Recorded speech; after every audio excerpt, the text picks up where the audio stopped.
Morning guys, just leaving behind me the small town of Oakham near to Rutland Water.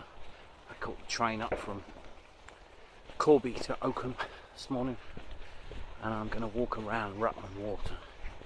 Approximately 17 miles plus from Oakham and back, so 18 or 19 miles in total.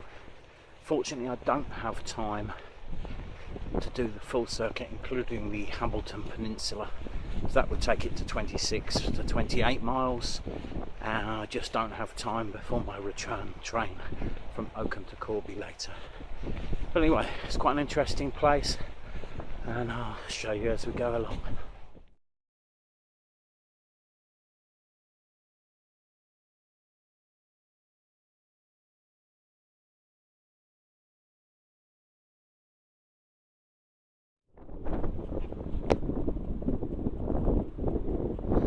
Nature reserve in there and some hides over the banks. These things up on the telegraph cables, stop the birds roosting on them.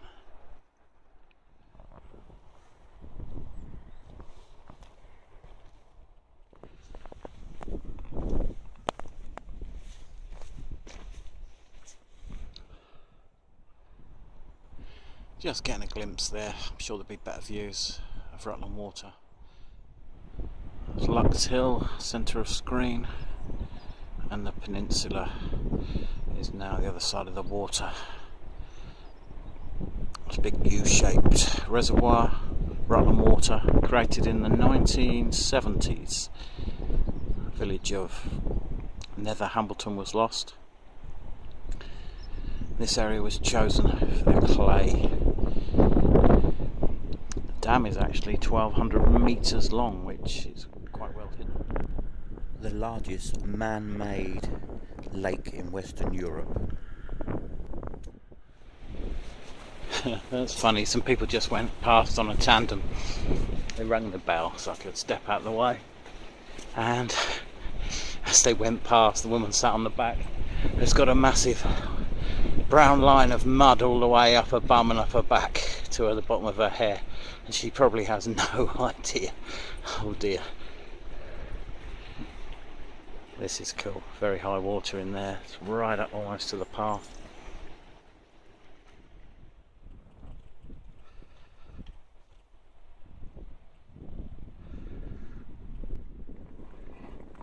So far I've passed through Eggleton and the village of Montane, and I'm approaching Normanton now.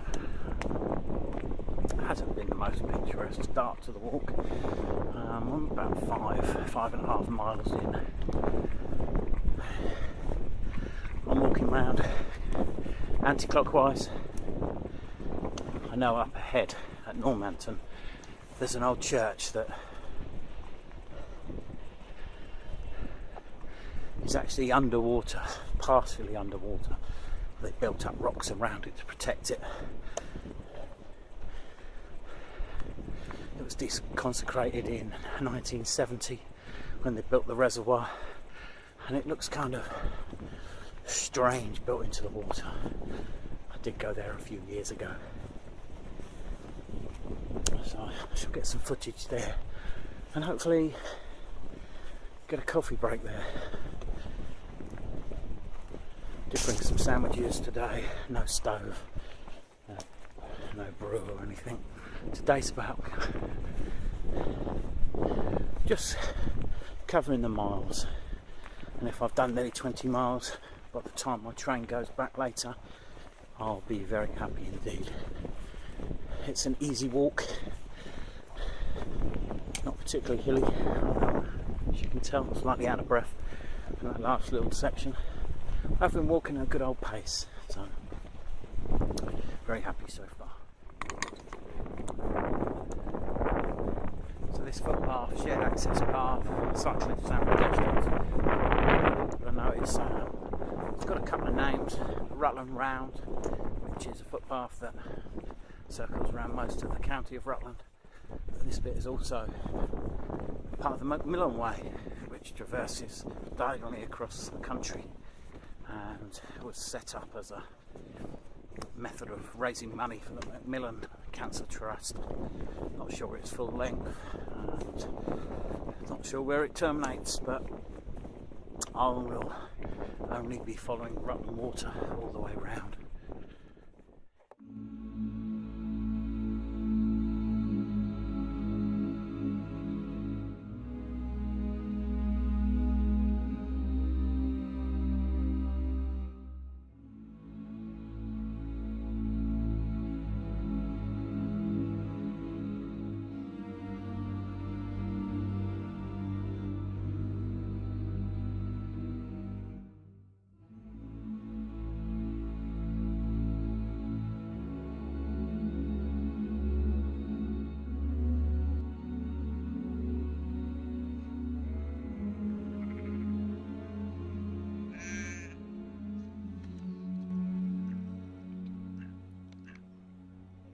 Stop for lunch.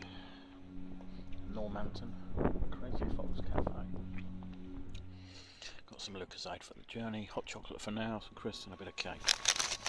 And the ducks, there's one behind me as well somewhere, coming in to see if I'm generous.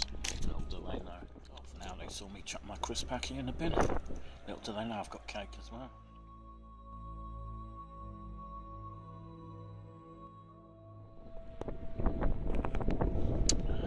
So this is where I started. I've come up there, I've come round here, and this is where I am now. I visit this Normanton church and then follow the path right round the rest of it back to Oakham. I won't have time to do this peninsula in the middle.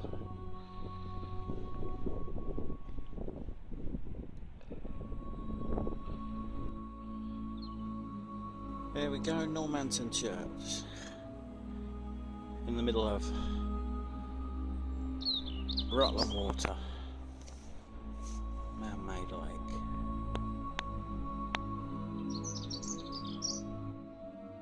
Probably a little bit too windy for this, but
so there's the dam, and there is a footpath to the back of it, which I'm going to take.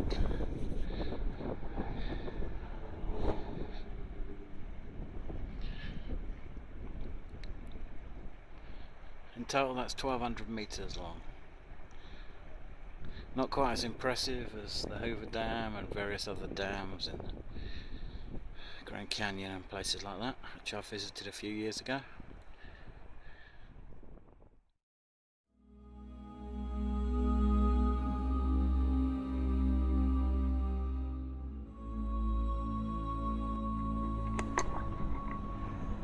Just crossed over the dam, very windy going across that, into some shelter now. This jacket though is excellent. This is the Montane Atomic 2 jacket. I'd seen some reviews saying that people are getting very sweaty in it, holds moisture and whatever. Personally, I love it. It's got 3 different points on the hoods for tying it up. One either side, one on the back. It's got the wire in the hood as well. A nice mouth guard here to stop the wind going down your neck. It's excellent. It's also got great sleeves with Velcro that are really easy to sort out. It was really windy, as I say, coming over that dam. And I could have gone down the back of it for shelter, but it was good to be able to test this jacket out. So it certainly does work for the wind. I'm wearing a jumper underneath, and underneath that I'm wearing a long sleeve Berghaus Tech Tee, and that wicks away any sweat or moisture, to be honest, and leaves it on the jumper, so I'm not sweaty. Even though I've walked across that at a good old pace, so quite happy with that. I paid about £100 for this jacket. I've seen it reduced by about 20 quid lately. It's the Montane Atomic 2. Really, really good.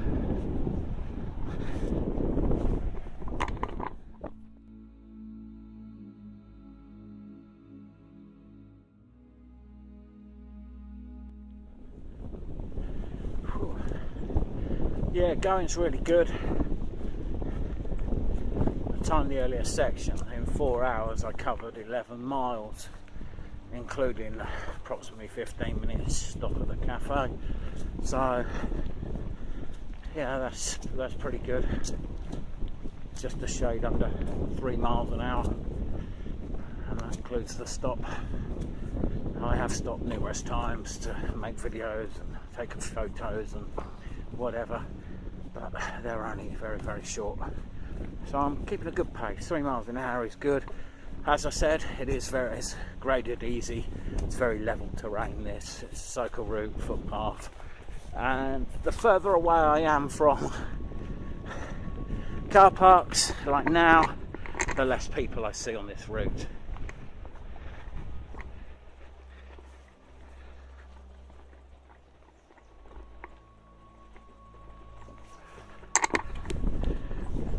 When I'm within a half a mile of a car park, I always see lots of people walking dogs or just walking along on their own.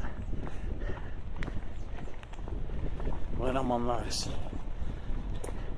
these stretches now, away from the towns, villages and car parks, you don't see anybody.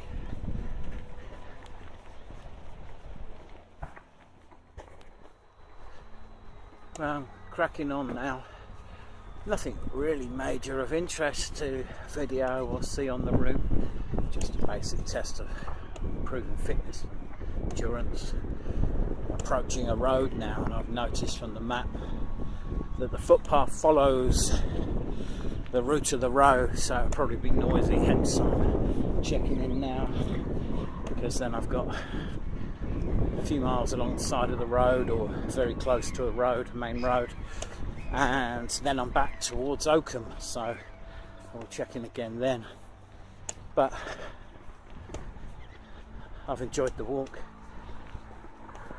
Saw various animals earlier in the walk, various different birds and ducks and geese and stuff like that. Saw a lapwing, not too uncommon, but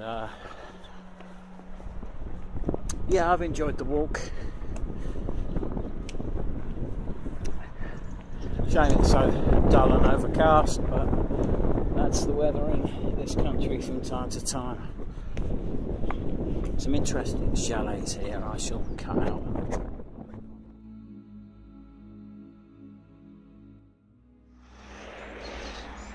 Oakham, historic marking town.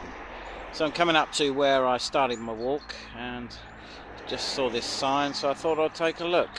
And all is not lost,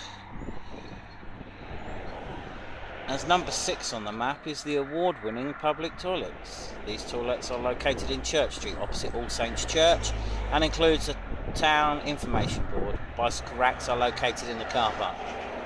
So there we go, number 6 on the map. I should be sure to look out for the award-winning toilets.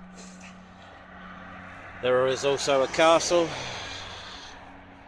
and a market area, but gotta love council's information boards. All I will say is award-winning toilets, my arse. Extremely dark cubicles, no toilet rolls in any of them. Good job I'm a hiker and I bring my own torch and toilet paper. Award-winning.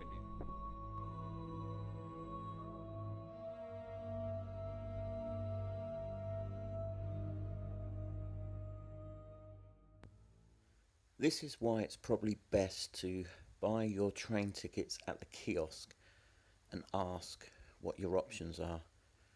If I just choose a ticket to Oakham, return for the day, it tells me it's £19.60. However, if I go back a few steps and play around,